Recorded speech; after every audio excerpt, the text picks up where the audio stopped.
అందరికీ పునఃస్వాగతం. శాంతి కాంక్ష రెండో భాగం. కవి పరిచయం తర్వాత మనం చెప్పవలసింది పిల్లలకి ఆ పాఠ్యభాగ నేపథ్యాన్ని చెప్పాలి. నేపథ్యాన్ని ఎంత ఆసక్తికరంగా చెప్పాలంటే మీరు ఆ కథ కోసం పరిగెత్తుకు రావాలి. మహాభారత కథలన్నా, రామాయణ కథలన్నా, మన భాగవత కథలన్నా మన భారతీయులకి చాలా పిచ్చిగా ఉంటుంది. ఎన్నిసార్లు వినండి, మళ్ళీ ఒకసారి తెలుసుకోవాలనిపిస్తుంది. కాబట్టి కథను మీరు జాగ్రత్తగా తీసుకొచ్చి వాళ్ళ ఆ ప్లాట్ఫామ్ మీద తీసుకొచ్చారంటే పాఠం పూర్తయ్యే వరకు, ఏ పాఠమైనా సరే, మీరు చాలా చక్కగా నేపథ్యాన్ని వివరించి వాళ్ళని ప్లాట్ఫామ్ మీద తీసుకొచ్చి వదిలేస్తే పాఠం పూర్తయ్యే వరకు మీరు వద్దన్న క్లాస్కి వస్తారు. తర్వాత ఉత్కంఠగా అడుగుతారు. అది మన నేపథ్యాన్ని చెప్పడంలో ఉన్న చాకచక్యాన్ని బట్టి ఉంటుంది. అదంతా కూడా ఇక్కడ మహాభారత కథ నేపథ్యాన్ని చెప్పాలి. మీరు రాయబారిగా బ్రహ్మాండంగా ఉన్నాడు అన్నాడు, ఇదన్నా ఏమిటి అసలు ఇక్కడ నేపథ్యం ఏమిటి? మహాభారత కథ ఎక్కడున్నాం మనం అంటే ఇప్పుడు మనకు పర్వాలను బట్టి కథ తెలుస్తుంది. అసలు పర్వాల కంఠస్థం చేస్తే పిల్లలకు సగం కథ వస్తుంది. ఆది పర్వం అంటే పాండవులు కౌరవులు పుట్టడం, అక్కడి నుంచి వాళ్ళ రాజ్యాన్ని పంచుకోవడం, అంతా ఆది పర్వంలో ఉంటుంది. సభాపర్వం అనగానే మయుడు సభను కట్టించాడని, అక్కడే పాండవులు సభలో కూర్చుని పాండవులు కౌరవులు, ఆ సభలో కాదు, ఇదే కౌరవులు పాండవులు జోదవాడడం, ఆ తర్వాత నిండు సభలోకి ద్రౌపదిని తీసుకొచ్చి వస్త్రాపహరణ చేయటం, ఇదంతా కూడా సభాపర్వం. అంటే సభలో అందులో తెలుస్తుంది. సభలో ద్రౌపదిని అవమానించడం. అంతకంటే ముందు మరి మయుడు అనేవాడు పాండవులకు ఇంద్రప్రస్థపురంలో ఒక పెద్ద అద్భుతమైన భవనాన్ని కట్టించివ్వడం, సభాభవనాన్ని. ద్రౌపది జోదవాడడం, వస్త్రాపహరణ, పాండవుల అరణ్య అజ్ఞాతవాసాలు విధింపబడడం, పంద్యాలు ఓడిపోవడం, ఇదంతా కూడా సభాపర్వంలో. తర్వాత అరణ్యపర్వం అంటే ఓడిపోయారు కాబట్టి నియమం ప్రకారం పాండవులు అరణ్యానికి వెళ్ళిపోయారు. 12 సంవత్సరాల పాటు అరణ్యాలు ఎలా గడిపారు, అదంతా అరణ్యపర్వం. తర్వాత అరణ్య విరాట పర్వం. అరణ్యవాసం 12 సంవత్సరాలు అయిపోయింది. ఇంకొక సంవత్సరం అజ్ఞాతవాసం.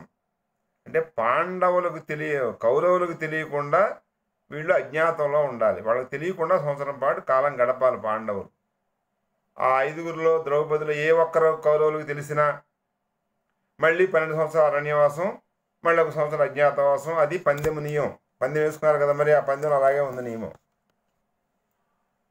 కాబట్టి పాండవులు అరణ్యవాసం 12 సంవత్సరాలు గడిపేశారు. ఆ తర్వాత అజ్ఞాతవాసం ఎక్కడ చేయాలంటే వాళ్ళు కాస్త క్షేమకరమైనటువంటి మా రాజుగారు ఎవరు, అసలు ఏ రాజ్యంలో ఉంటే బాగుంటుంది, అన్ని విధాలు ఆలోచించి విరాట మహారాజు, విరటుడు ఆయన పేరు, అది మత్స్యదేశం.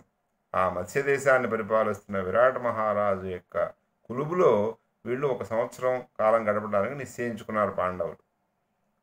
ఎలా గడిచింది ఆ కాలం అంతా, ఆ సంవత్సర కాలం, అది విరాట పర్వం. కాలం అంతా అయిపోయింది.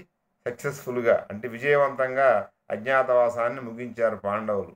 కౌరవులు పట్టుకోలేకపోయారు. కనిపెట్టే సమయానికి సమయం అయిపోయింది. కాబట్టి పాండవులు అజ్ఞాతవాసం ముగించుకుని వచ్చేసారు. ఎక్కడికి వచ్చారు? వాళ్ళ రాజ్యం ఎక్కడుంది? వాళ్ళ మామగారు ఉన్నారు కదా, ద్రుపద మహారాజు. పాంచాల దేశము అయింది. పాంచాల దేశపు రాజకుమార్తె కాబట్టి ద్రౌపదిని పాంచాలి అంటారు.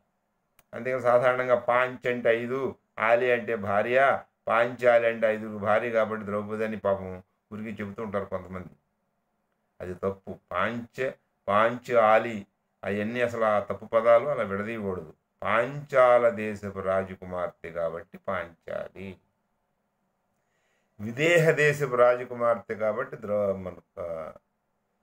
సీతమ్మ తల్లి వైదేహి. అలా రాజ్యాన్ని బట్టి ఆ రాజకుమార్తెకి పేర్లు వస్తాయి.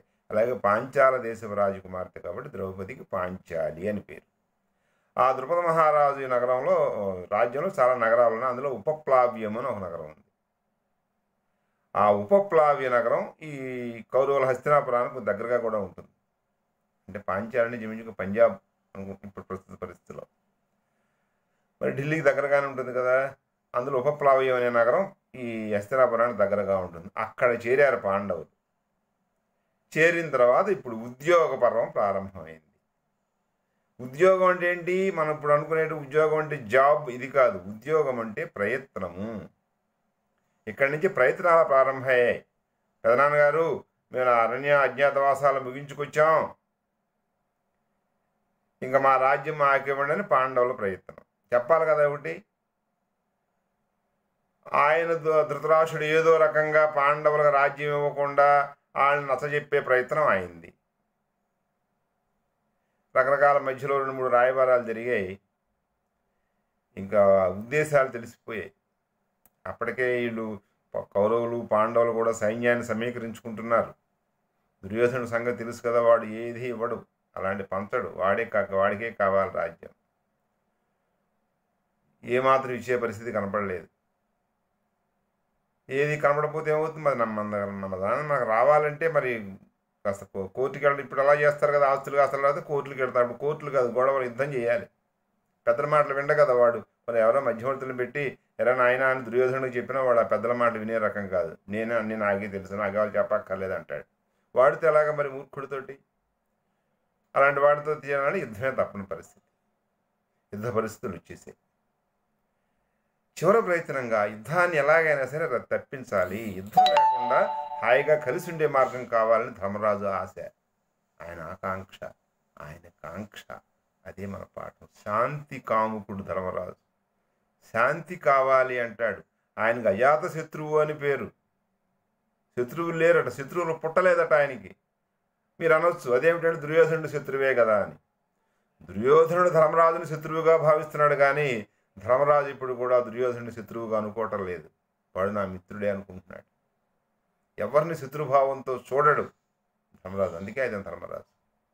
కాబట్టి చివరి ప్రయత్నంగా శాంతి, శ్రీకృష్ణుడు అంతటి వాడిని పంపిస్తే వాళ్ళు ఏదో రకంగా సర్దుబాటు చేసుకుంటారేమో, యుద్ధం అణిగిపోతుందేమో అని ఆ శాంతి కాంక్షిస్తాడు ధర్మరాజు.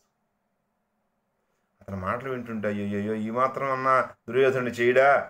ఆ ధర్మరాజు చెప్పిన మాటలు వింటే యుద్ధం ఆగిపోతుంది కదా, యుద్ధం జరగదు కదా అని. యుద్ధం జరిగితే మహా జనక్షయం జరుగుతుంది, ఎన్నో ప్రాణాలు పోతాయి. అసలు యుద్ధం అనేది ఒక రక్తసిక్తమైనటువంటి ఒక హింసా కార్యక్రమం. అలాంటిది లేకుండా ఏం చేస్తే శాంతి చేకూరుతుంది అని తన శాంతి కాంక్షతోటి చివరి ప్రయత్నంగా ఆ ధృతరాష్ట్రుడు, దుర్యోధనుడు వాళ్ళందరి దగ్గరికి శ్రీకృష్ణుని రాయబారిగా పంపించారు. రాయబారి అంటే చాలా మర్యాద, హోదాగా ఉంటుంది. వాళ్ళు ఎంతో మర్యాదగా చూడాలి అక్కడ. అంటే ఆయన రాయబారిగా తన మాటలు ఏమి చెప్పకూడదు. ఈయన ఏం వినిపించాడో, ఈయన ఏమి చెప్పాడో ఆ మాటలు అక్కడ చెప్పాలి. పోస్ట్ మ్యాన్ ఉద్యోగం లాంటిది అనమాట.